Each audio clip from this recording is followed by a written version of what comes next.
Pemerintah Provinsi Kalimantan Selatan melalui Dinas Pemuda dan Olahraga resmi menetapkan besaran bonus peraih medali di PON dan Peparnas Papua. Peraih medali emas di dua multi-event tersebut, pemerintah Kalsel memberikan besaran bonus senilai 300 juta rupiah, sedangkan untuk emas kategori beregu sebesar 350 juta. Untuk peraih medali perak diberikan sebesar 150 juta rupiah dan nomor beregu 200 juta, sedangkan medali perunggu 75 juta dan beregu 100 juta rupiah. Untuk PON dan Peparnas itu sama, tidak ada perbedaan.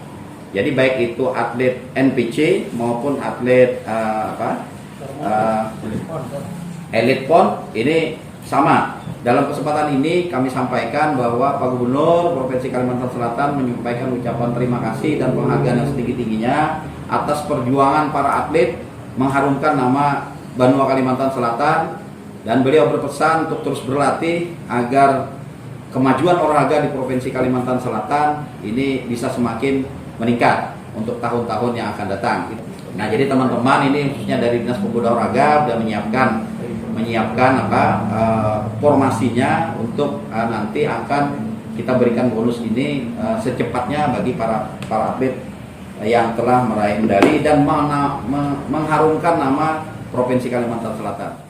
Tak hanya atlet, pelatih juga mendapat 50% dan asisten pelatih 25% dari bonus medali yang diterima atlet. Bonus nantinya segera diberikan kepada atlet peraih medali setelah sudah disahkan oleh DPRD Kalsel. Dari Banjarmasin, Arif Hidayatullah, K1net.